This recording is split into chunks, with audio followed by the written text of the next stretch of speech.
Olá, fãs do terror! Olá, fãs da terrora! Eu sou Otávio Gá, este é o Super 8 e hoje... Halloween 2023 está chegando aí e pra quem gosta da data, acha ela divertida e curte aproveitar esse clima do mês do terror, o Star Plus me convidou para escolher 8 filmes do catálogo deles que devem encaixar bonitinho como uma luva nesse período. E se você ainda não conhece, o Star Plus é um streaming que conta com mais de 1000 filmes e séries, desde clássicos do cinema a lançamentos recentes, passando por obras da TV icônicas como Lost, Simpsons, Arquivo X, assim como The Walking Dead, American Horror Story, Chucky, o fenômeno cult The Bear e muitas outras que você pode ver pela TV, smartphone, computador, você que sabe. Vindo a assinar, você já pode começar por essas 8 obras que eu vou recomendar agora e depois é só se esbaldar no catálogo do Star Plus, no qual eu não tenho dúvida de que você vai encontrar muita coisa bacana. O link pra você ir certinho já tá aqui embaixo na descrição. Joia? Pois agora chega de papo e vamos lá conferir os 8 filmes de terror pra te deixar tremendo mais que bambuzal e ventania nesse Halloween. Ah, só um detalhe, essa lista vai seguir por ordem da minha preferência, ok? Então a gente vai numa escalada rumo ao meu favorito. Começando por Tic Tac, a maternidade do mal, a gente é apresentado a uma designer de interiores que, prestes a completar 38 anos, tem exatamente a vida que queria. É casada com o marido dos sonhos, tem um emprego legal, mora numa casa luxuosa, etc e tal, e coisa e pimba. Porém, vira e mexe, ela é cobrada pelo pai, pelo marido, pelas amigas, pela médica e se brincar até pelo cachorro, por não ter filhos e mais, por não ter o mínimo interesse em ter. Só que quando a mulher se inscreve num procedimento de ajuste do relógio biológico e do ciclo menstrual, as coisas começam a mudar de forma bizarra. Sim, a gente tem aqui um filme de terror envolvendo heranças mal resolvidas e maternidade. E não vai ser o único dessa lista. O interessante dessa obra aqui é como ela ilustra e discute temáticas cotidianas, como detalhes do ciclo menstrual, a cobrança da sociedade sobre uma mulher que não quer ter filhos, como se sua única função social fosse essa, e a correlação simbólica entre o relógio biológico e a sensação de tempo útil. São questões pertinentes, raras de se encontrar num filme desses e que se tornam ainda mais caras considerando que o filme é dirigido por uma mulher. Alexis Jacknow é o nome dela. Então, só de ter uma narrativa de terror sobre questões femininas contada sob um olhar feminino, isso faz de Tic Tac, a maternidade do mal, uma obra que merece sim uma conferida. Mas o projeto ainda tem alguns outros triunfos, como uma boa investida no suspense, com alguns alívios cômicos, e ainda é ancorado por uma boa atuação central da atriz principal, que transparece com precisão tanto as dúvidas, quanto, mais importante ainda, as convicções que movem a protagonista e que definem sua personalidade. Não vou dizer que é uma obra impecável, até porque a nossa lista está só começando. Porém, ainda que tenha umas escorregadinhas de ritmo e a possibilidade de confundir aqui ou ali, acho que vale sim a assistida porque tem mais triunfos do que qualquer coisa. Agora vou destacar um suspense barra terror sobrenatural queridinho da minha adolescência, Revelação. Eu vou solitário e frio, onde a morte me aqueça. Não, essa aqui é outra coisa. Tava tudo suave e pacato na vida de Claire Spencer e seu marido, um brilhante geneticista. Porém, um belo dia, a mulher começa a presenciar estranhos fenômenos em casa, como ruídos e vozes desconhecidas, enquanto o marido não bota muita fé achando se tratar de mera carência. Mas a partir daí a trama se desenrola de tal jeito que é melhor parar por aqui para não cair em terreno de spoilers. Revelação é dirigido por Robert Zemeckis, um daqueles cineastas de Hollywood que, quando a gente ouve o nome, já ativa o alerta de interesse. E não é pra menos, o cara é simplesmente o diretor de uma cabojada de filmes que a gente curte muito. Já no caso de Revelação, não tá lá no patamar superior, mas ainda assim é um suspense com um toque de terror muito eficiente que consegue envolver o espectador em uma atmosfera tensa que funciona graças à proficiência técnica do seu realizador e graças também às ótimas composições de seu elenco, em particular Michelle Pfeiffer e Harrison Ford como os tais marida e marido, que exploram performances densas e que conferem complexidade dramática aos personagens que poderiam facilmente se debandar para variações genéricas dos velhos arquétipos de sempre. Mas não foram por esse lado. Deram ali uma carga legal para os personagens. É um projeto que chegou naquela leva de filmes de assombrações que começou no fim da década de 90 e foi enfraquecendo ao longo dos anos 2000, mas ele ainda chegou em boa hora, tendo novidades a oferecer, sendo capaz de surpreender e proporcionando uma diversão bem supimpa para um finzinho de noite. E é uma obra do tio Zemeckis que, quando a gente menos espera, ele arranca umas boas emoções do público. Agora é a vez de um título que tá saindo dos cinemas direto pro catálogo do Star Plus no dia 31 de outubro, olha só. A Noite das Bruxas é o nome do filme. No dia da Noite das Bruxas. Eu sei que não é propriamente de terror, mas me permitam essa roubadinha, porque é uma história de suspense e mistério que se passa no Halloween, então tá valendo, né? Adaptado a partir de um livro da Agatinha, A Noite das Bruxas continua acompanhando as intrépidas investigações do detetive belga Hercule Poirot. Que, depois de resolver os casos de Assassino no Expresso do Oriente e Morte no Nilo, agora estava lá de Bob's em Veneza, quando cai em seu colo um caso de assassinato que desafia o ceticismo do homem quanto à existência de espíritos e assombrações.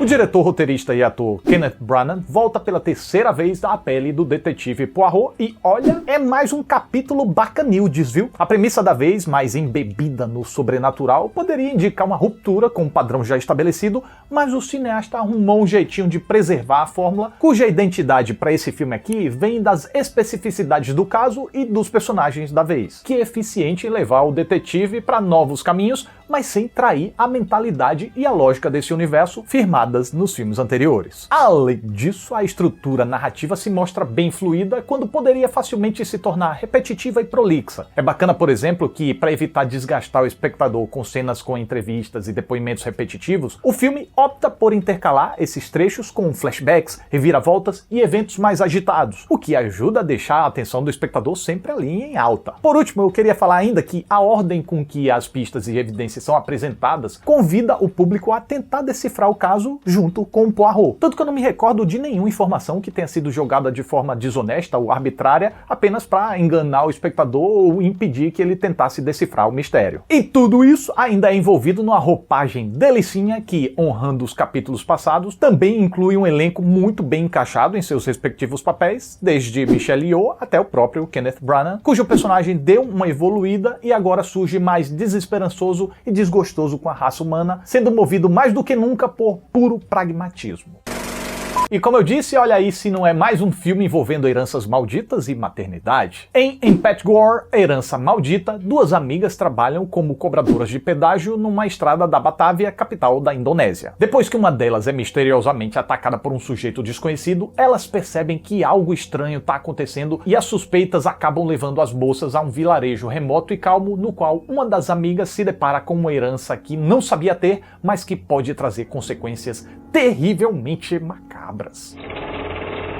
Tá aí uma produção da Indonésia que passou praticamente batida, mas que merece muito uma chance agora que tá aí facinho de ser conferida no Star Plus, hein? Esse é um projeto que entra naquela caixinha do folk horror, um subgênero que se utiliza de elementos de folclores específicos, geralmente menos conhecidos, para construir sua experiência de tensão e medo. Em Empatgore, Herança Maldita, o diretor Joko Anwar consegue manejar muito bem os componentes da trama e, principalmente, consegue criar uma atmosfera constantemente tensa, inquietante e desnorteante. É interessante, por exemplo, como ele passeia com a câmera até deixar ela de cabeça para baixo, fazendo o espectador ficar tão desconfortável quanto certa personagem no momento chave da trama. E também como ele brinca com a profundidade de campo a fim de confundir ou distrair o espectador para pontos que devem afastar a gente do susto, para então o baque vir por outro lado de forma completamente surpresa. Além disso, não são aqueles sustinhos canalhas, enganosos ou trapaceiros. São sustos bem-vindos e muito eficazes para alimentar a atmosfera macabra. Agora, caso você se perca um tico nos detalhes que a trama vai incorporando, que podem parecer enrolados para alguns, tenta dar uma segurada na atenção, porque vai valer a pena, já que isso não apaga os méritos desse filme, que no fim das contas funciona especialmente por conseguir fazer a gente se apegar às personagens principais a ponto de temer e torcer muito por elas. E o próximo filme da lista é Fresh. Uma moçola à procura de um relacionamento sério sempre acaba se frustrando em suas tentativas através de aplicativos de namoro. Mas as coisas mudam quando a manceba conhece um simpático sujeito no supermercado. Aí papo vem, papo vai, eles começam a flertar, começam a ficar, começam a namorar e ela aceita a proposta do carinha para passar um fim de semana juntos. Até que eventos inesperados interrompem a paz dos pombinhos.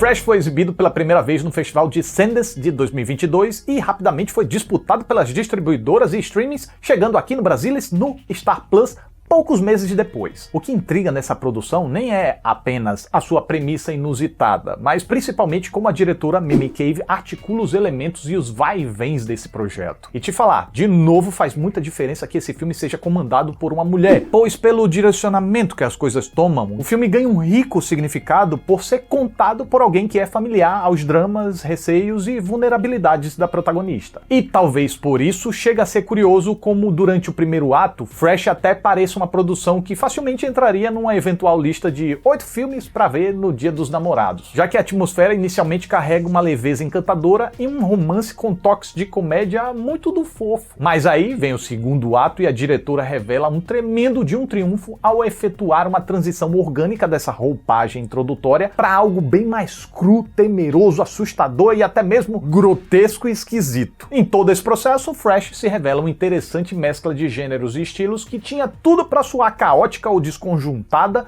mas que acaba no fim das contas alcançando um resultado complexo e muito do bem engendrado. E se a gente sente um choque, mas aceita depois que o filme abraça totalmente o absurdo, é porque antes a gente passou por um percurso que eficientemente preparou as nossas expectativas para horizontes inesperados, o que é suficiente pra gente não estranhar. Mas isso também não quer dizer que a gente não vá se surpreender quando o filme dá essas guinadas diferenciadas. Agora chegou a vez de um recente queridinho meu que eu achei tão interessante que eu analisei aqui no canal no quadro Que Caboges de Filme é Esse? Mas como eu gostei muito do filme, eu vou recomendar de novo, até porque se você perder o vídeo lá, você vai ver aqui. Tô falando de Ninguém Vai Te Salvar, cuja trama acompanha uma moça que, vivendo solitária numa casa de campo, passa por uma situação completamente estaboflética, na qual vai ter que lidar com traumas do passado, enquanto tenta sobreviver a um perigo da boba e inesperado.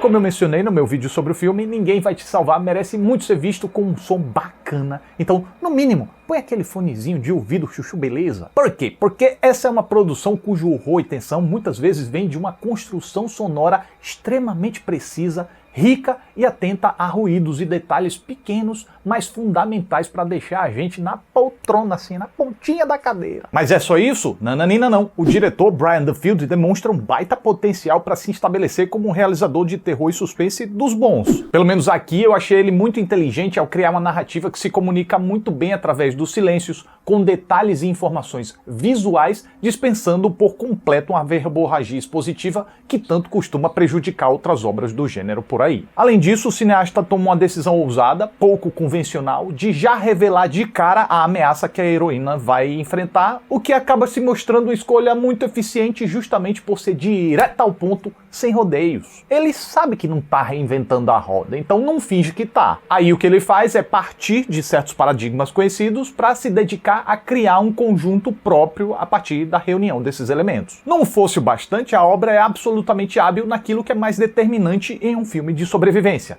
convencer o espectador de que a protagonista corre risco real e que ela, de fato, vai ter que se esforçar para sobreviver. Além de que conta também com um pouquinho de sorte aqui ou ali. Personagem que, vale frisar, é vivida de forma perfeitamente apropriada por Kaitlyn Dever, que encarna muito bem todo o terror inspirado pelas criaturas que enfrenta no filme. E assim eu concluo dizendo que mal posso esperar para ver o próximo projeto do Brian Duffield, porque esse aqui mereceu meu joinha.